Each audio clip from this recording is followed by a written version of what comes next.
বিয়ের কথা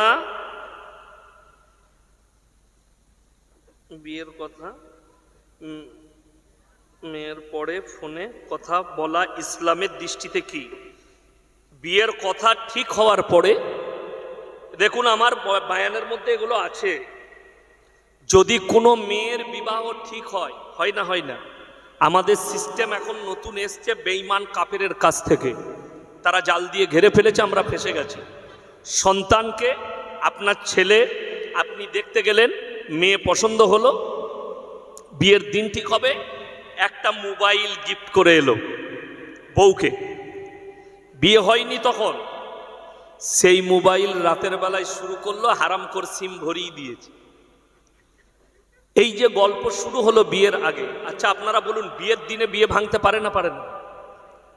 আরে আপনারা কি বলছেন? আমাদের বর্তমানে এক জায়গায় গোস্ত নিয়ে মারামারি করেছে দিয়ে বিয়ে ভেঙে। হ্যাঁ বাস্তব বলছি, বাংলাদেশে এক জায়গায় গোস্ত কম পড়েছে দিয়ে বালতি করে মাথা চেপে চালিয়ে দিয়েছে, বিয়ে ভেঙে গেছে। তাহলে বিয়ের দিনে বিয়ে ভেঙে গেল।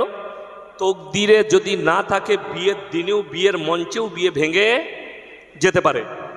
বিয়ের আগে, ইজাব কবুলের আগে ছেলে মেয়ে কথা বলা হারাম এবং জিনার করার পাপ হবে, আর এই পাপের জন্য দায়ী হবে মা এবং বাবা। মাথায় রাখবেন।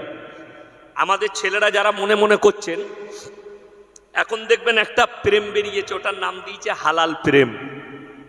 যুবকরা, সে প্রেমটা কি? প্রেমিকাও নামাজি, প্রেমিকও নামাজি।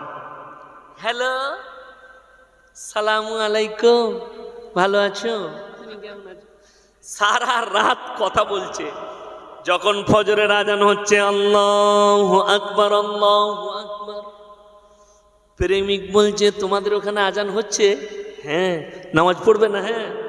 তাহলে রাখছি শোনা? হ্যাঁ রাখো। রেখে দিবে? হ্যাঁ রেখে দিচ্ছি। একটা দিবে না? আর যারা চায় তারা বুঝে গেছে, ওই জন্য হাসছে। নাউজুবিল্লাহ। এ কখনো প্রেম? শুনেন, প্রেম জায়েজ, ইসলামী শরীয়তে প্রেম কি জায়েজ। মায়ের সঙ্গে বোনের সঙ্গে, ভাইয়ের সঙ্গে ফুফুর সঙ্গে, নানার সঙ্গে নানির সঙ্গে, প্রতিবেশীর সঙ্গে, আত্মীয় স্বজনের সঙ্গে প্রেম জায়েজ। এটা মাথায় রাখবেন। যেটা তোমরা বলতে চাইছো ওটা হারাম। তবে এই ছেলেগুলো প্রেম করছে বলে কিছু তাবিজ বালার বাজার চলছে, তাই না? হ্যাঁ, আমাদের মৌলবীদের বাজার এমনি টিকে নয়। এই কিছু ছেলে মেয়ে প্রেম করছে বলে বাজার টিকে আছে। কি বুঝলেন? 1 মাস 3 মাস প্রেম করেছে, ঘনিষ্ঠতা বেড়েছে, এরপরে হঠাৎ করে ব্রেকআপ, ফোন বন্ধ। তখন